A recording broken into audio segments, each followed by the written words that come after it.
20वीं सदी में दुनिया में बहुत सी डेवलपमेंट्स हुई, बहुत सी साइंसी इजादात, सियासी और माशी ब्लॉक्स, सल्तनती टूटने बनने, अजीम जंगें, ऑपरेशंस और दुनिया में इनकलाब की सदी रही। जाम टीवी की वीडियो में एक बार फिर खुशामदीद। नाजरीन, आज हम आपको रूसी इनकलाब के बारे में बताएंगे जिसका असर पूरी दुनिया ने महसूस किया। रूसी सल्तनत जिस इजहार का नाम दिया जाता है, 18वीं सदी में ये बुनियाद रखी गई जो अब तक कायम थी।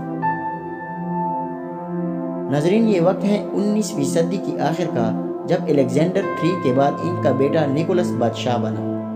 1896 में बादशाह निकोलस अपने बाप की तंग नज़र पॉलिसियां लेके चल रहा था, जिसमें माली इस्लाहात, फ्रांस के साथ गठजोड़ और इस तरह के दूसरे काम भी शामिल थे। रूसी फौज बादशाह के हुक्म पर काम करती थी, जिसके पास रूस की ज़्यादातर ज़मीन थी, हत्ता कि चर्च यानी मजहब पर भी मुकम्मल कंट्रोल था।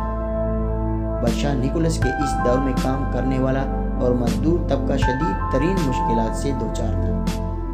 वो थोड़े से पैसों के लिए काम करने पर मजबूर थे। नाजरीन, अगर किसी मुल्क की टेक्नोलॉजी की तरफ नज़र फेर दी जाए तो रूस सुपर पावर होने के साथ साथ टेक्नोलॉजी की दुनिया में भी सब पर हावी मुल्क कहलाता था। रूस सुपर ताकत की हैसियत से अपने उरूज व कमाल पर पहुंच चुका था।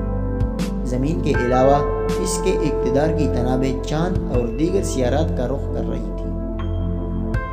नाजरीन, असलहा से लैस और असलहा की बढ़ती हुई नई क़ुव्वत ने इस निशा इक़्तिदार को इतना बढ़ाया हुआ था कि वो जिस मुल्क को चाहता आसानी से अपने तसल्लुत में ले लेता।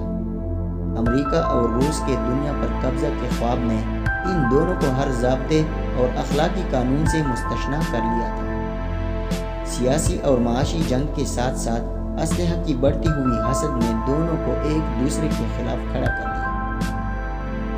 नाजरीन, 1960 और 1980 की दिहाइयों में जब रूस ने सुपर पावर होने के नाते अमेरिका और इसके साथ जुड़े मुल्कों को पीछे धकेल कर दुनिया पर अपना अलग कानून मुसल्लत करने के हिर्स में अपनी पूरी कुव्वत और ताकत के साथ अफगानिस्तान में ज़बरदस्ती अपनी फौजें भेजी और एक नई जंग छेड़कर अफगानिस्तान को अपने ज़ेरे नगी लाने की गर्ज से जंग की इब्तिदा कर डाली, तो अमेरिका ने खुलकर तालिबान का साथ दिया। इधर पाकिस्तान की सरजमीन रूस के मुकम्मल कंट्रोल में थी।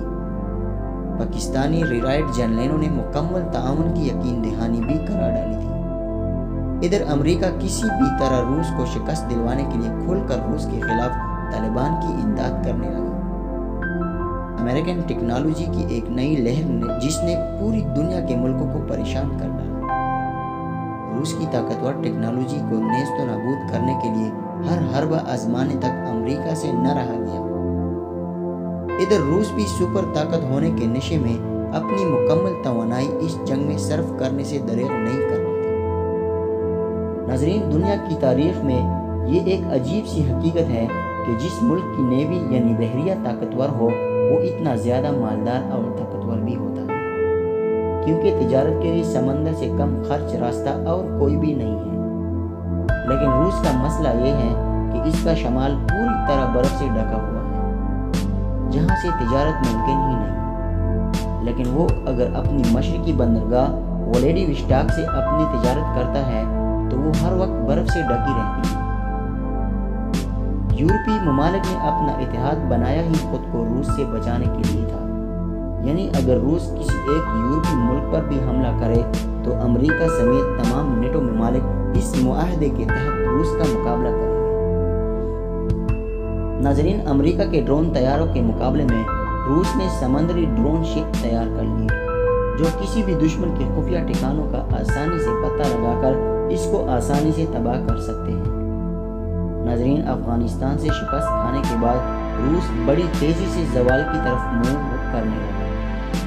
इधर अमेरिका ने सुपर ताकत बनने का ऐलान करके रूस और बहुत से ममालिक को परेशान कर डाला। रूस ने नई टेक्नोलॉजी की इस जंग में शिकस्त की परवाह किए बगैर तेज़ी के साथ एक मरतबा फिर सुपर पावर बनने के ख्वाबों के चक्कर में है। जदीद असलहा से लैस मुल्क एक बार फिर सुपर ताकत होने की वजह से बड़ी तेज़ी के साथ अमेरिका के साथ माशी और सियासी जंग छेड़ने के बिल्कुल करीब है। नाजरीन, तो ये थी आज की हमारी मालूमाती वीडियो। زام ٹی وی کی ویڈیو آپ کو بےحد اچھی لگی ہوگی۔ کامنٹ سیکشن میں ہمیں ضرور بتا دیں۔ ملتے ہیں اگلی شاندار ویڈیو میں۔